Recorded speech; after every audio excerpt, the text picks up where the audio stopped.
Of course, everyone these days is trying to create viral videos, but how do you do it for your brand? That is, create a video that blows up your traffic and sales overnight. Well, I've personally been an influencer mostly on YouTube, where I had above 400,000 subscribers on my other channel. I also did pretty well on TikTok, and most importantly, I built a business around influencer marketing that does 7 figures-ish per year. So we'll deconstruct what it takes to create a viral video, though it's not an exact science, and we're gonna stay away from generic tips, so let's get right into it. Now, the first thing, of course, you have 3 platforms, TikTok, Instagram, and YouTube. But the good news is short form content is pretty much dominating viral content on all 3. So you can cross post your most successful content between platforms. However, though we don't know these specific algorithms, TikTok seems to have the largest capability for going viral even on smaller accounts, with Instagram having the lowest and YouTube being in the middle. The reason I say this is my most popular short did around 7 million views on YouTube, but part of that was because I already had a big channel, and my understanding of the YouTube algorithm is they show your content to your subscribers first, and if they like that piece of content, they'll show it to a broader and broader circle of people with more divergent interests. So it's sort of like a circle building out from the center. So this short got around 7 million views on YouTube for me. However, I already had a pretty large following to get me that initial reach. Now, very interesting, on TikTok, at the same time, I had around 10K followers. Now I think I have around 50. And I posted that same short, and it got half as many views with a pretty fresh account.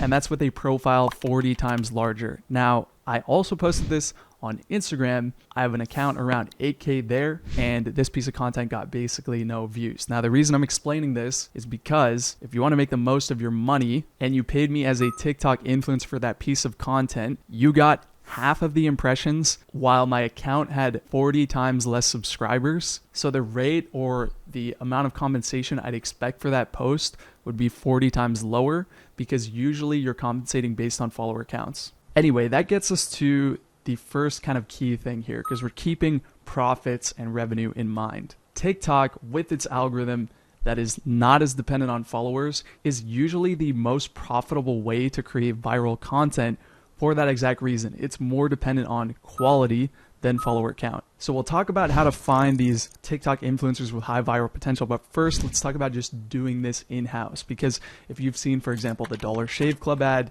certain companies can engineer viral ads. They can blow up their social media accounts with an in-house content strategy. And if you're able to build a content team, not just to do organic content, maybe you're working with someone on ad creatives that is doing organic content in their free time. Of course, it's going to be expensive to have a team to do this, but I'll just give one tip on in-house content strategy, basically the secret sauce. And that is to find similar content and do basically not a copy, but a very similar style. So here you'll want to look at competitors, ideally your most successful competitor, and what they do in terms of their posting, sort their posts by most viral, and then create your version of that. Now, everyone is copying each other on social media. They're following the trends, so it's just part of the game. You don't have to feel bad about it. And your product, your service is going to be different than these others, so you can modify it accordingly. But try not to lose what made it viral in the first place, particularly, let's say the hook is a certain way. You want to replicate that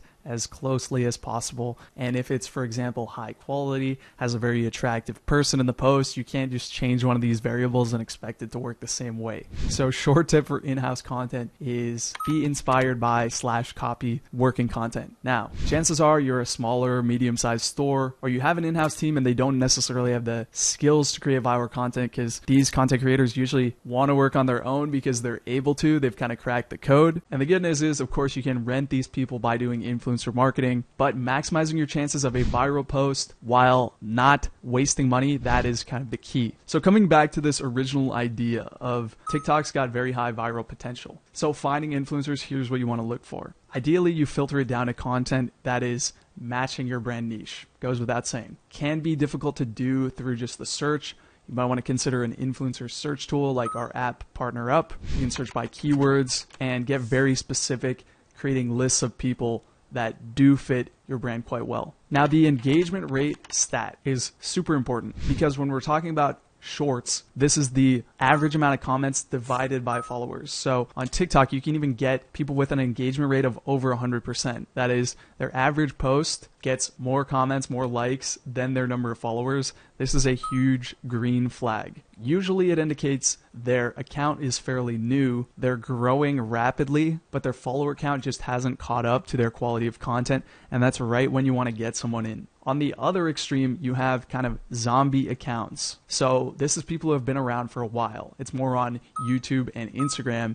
They'll have a lot of followers, but their recent posts don't get much engagement at all. You have the opposite problem here, but what you can expect on a post is not going to match this price. So these people you want to pretty much avoid. You also have the fake follower bot issue, largely on Instagram, where you can just buy followers, and our search tool also shows the fake follower count. So that's another thing to avoid. Can't say this in enough videos. Okay, so you have high engagement rate. Now you want to look at these specific posts, because that engagement rate can be brought up by 1 or 2 viral posts, whereas the average post is much lower. This isn't necessarily bad, unless they have like 4 posts, 3 did nothing, and 1 was really good. Generally, if they have 2 or more viral posts, that's very good, especially if they're the same style of content. Because here's a key.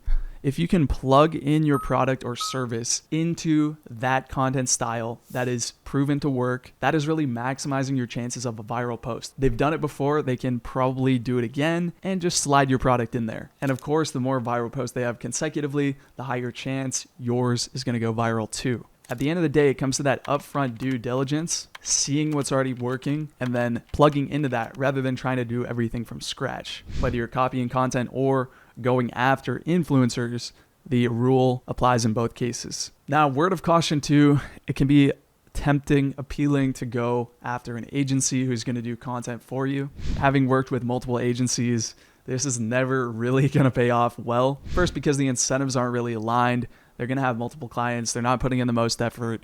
Your work is probably getting delegated to, let's say, a subordinate who, again, if they could create viral content, they'd be doing it on their own. So the dream agencies are usually selling you is not ideal. But most people do it because they want to save time. They just want to throw money at the problem. Because yes, it does take time and effort to find these people, but a platform like ours, PartnerUp, can help not just find people, manage them, pull in performance when they post, send payments, do all this kind of stuff as well. So that's really the problem we're trying to solve, that gap between purely doing it on your own and paying someone where it doesn't really work. So yeah, that's basically what we do. Okay, you've done your viral post, but what do you actually want to have in there to get that traffic, to get those sales? Well, of course, you need a call to action. Ideally, it's self-evident by the style of content that's been created. Let's say you have beauty products, lotion. They can't just be putting on the lotion. It has to be tagged. Spoken word in the video is great. And then call to action at the end. Standard ad sort of style format, while not deviating too much from that original style you identified as having viral potential. And creating the proper incentives, for example, discount code links, can also help you measure performance, because of course impressions is just one metric. Ideally, you want to have link clicks as well. And then of course, sales attributions from something like a discount code. These things are kind of another video. We're just focused on getting the impressions here. So all that being said, that should give you some sort of a framework to approach creating viral content, getting more traffic, and trying to get home runs when working with influencers. And really the things you need to be looking for, in summary, more engagement rate, more median post count than follower count, which can be extremely misleading. So if you take one thing away, it should be that. Now, all that being said, I hope you enjoyed the video. So anyway, stick around for more tips for your brand, and I'll see you in the next video.